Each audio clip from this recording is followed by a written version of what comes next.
She brought him coffee out of pity. But when he looked up and whispered, "Thank you, Grace," her blood ran cold. She'd never told him her name. Grace Campbell had been invisible for so long. She'd almost forgotten what it felt like to be seen. 42 years old. 20 years waiting tables at Murphy's Diner on Route 9. A studio apartment with walls so thin she could hear her neighbor's television through the floor. No husband, no children, no family left to call on holidays. Her brother Daniel had been her whole world once. Her big brother, her protector, the one who'd raised her after their parents died in the house fire when she was 12. He'd been 18, barely a man himself, but he'd worked 2 jobs to keep them together. To keep her safe, then came his deployment. Iraq, 2005. He'd promised he'd come home, promised they'd be okay, but the army brought her a folded flag instead of a brother. Or at least, that's what she'd believed for 17 years. She'd stopped hoping. Stopped dreaming, just kept moving through her days like a ghost in her own life, serving coffee and pancakes to strangers who never really saw her.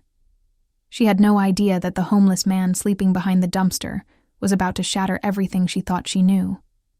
It was November, and the first real cold snap had hit overnight. Grace arrived at 5 a.m. to open the diner and found him huddled against the brick wall, wrapped in a filthy blanket that had probably been thrown out weeks ago.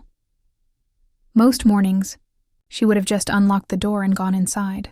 Her manager didn't like them encouraging loiterers, but something about the way he was shaking made her stop. He looked maybe 50, weathered beyond his years. Gray streaked through his matted hair and beard. But it was his hands that caught her attention, scarred, rough, but holding that blanket with a strange gentleness, like it was precious. "Sir?" she called softly. "Sir, are you okay?"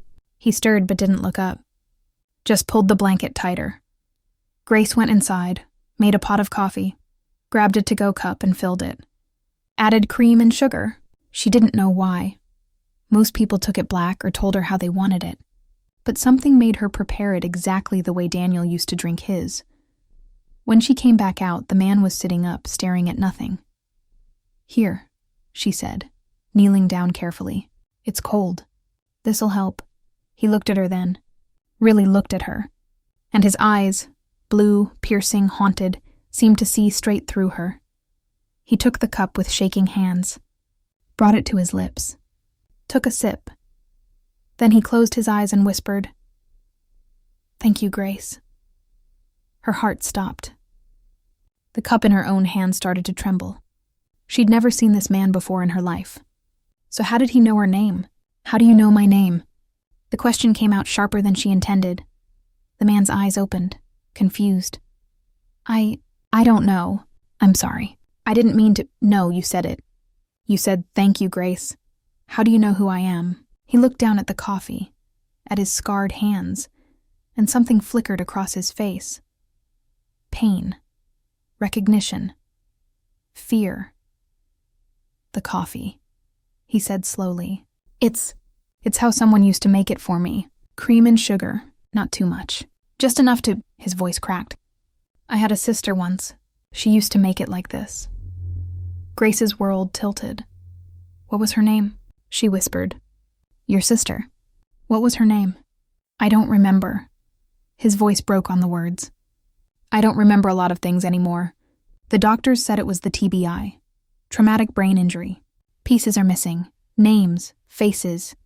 Sometimes I wake up and I don't even know who I am." He pulled the blanket aside, and Grace saw the scars running up his left arm. Burns. Old ones. "I was in the army.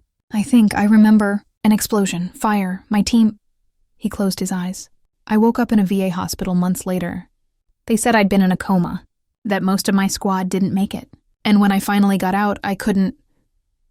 He gestured at himself, at the torn clothes, the dirt.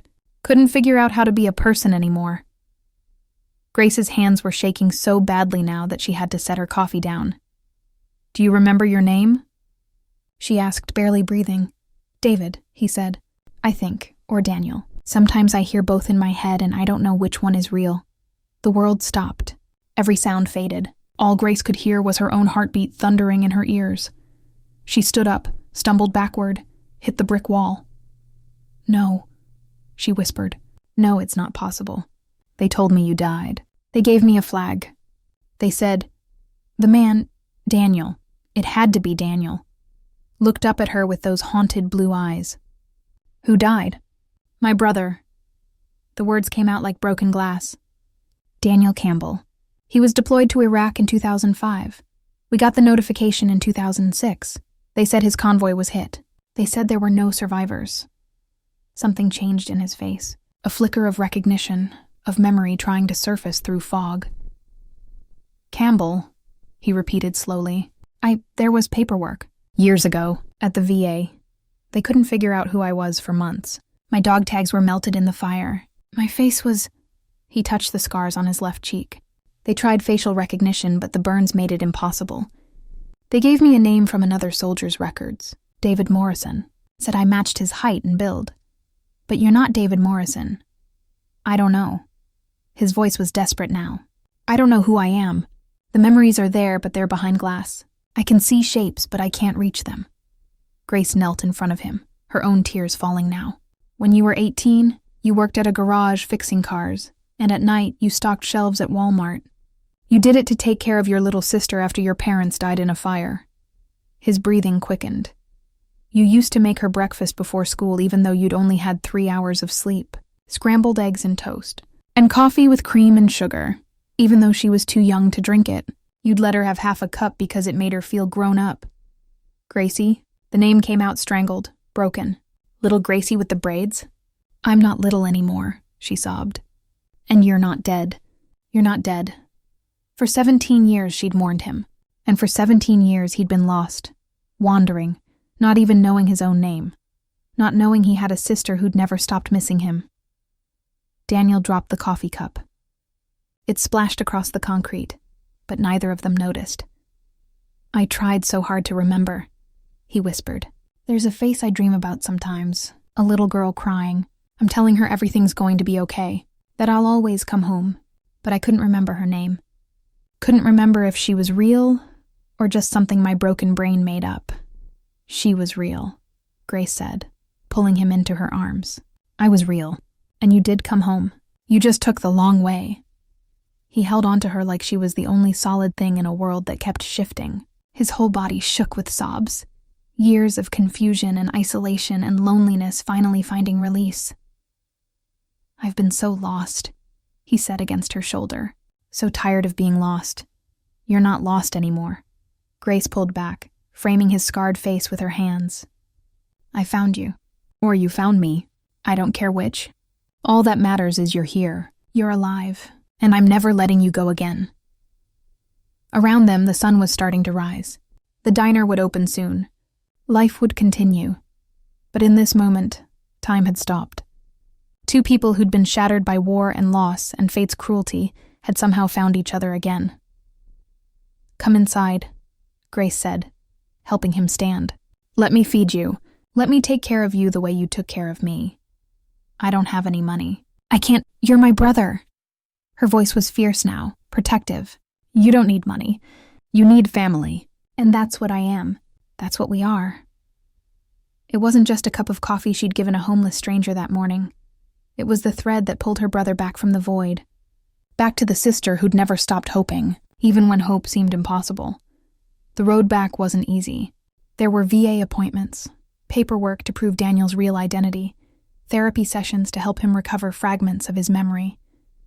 Grace moved him into her apartment, gave him her bed, slept on the couch. Her manager at the diner wasn't happy at first.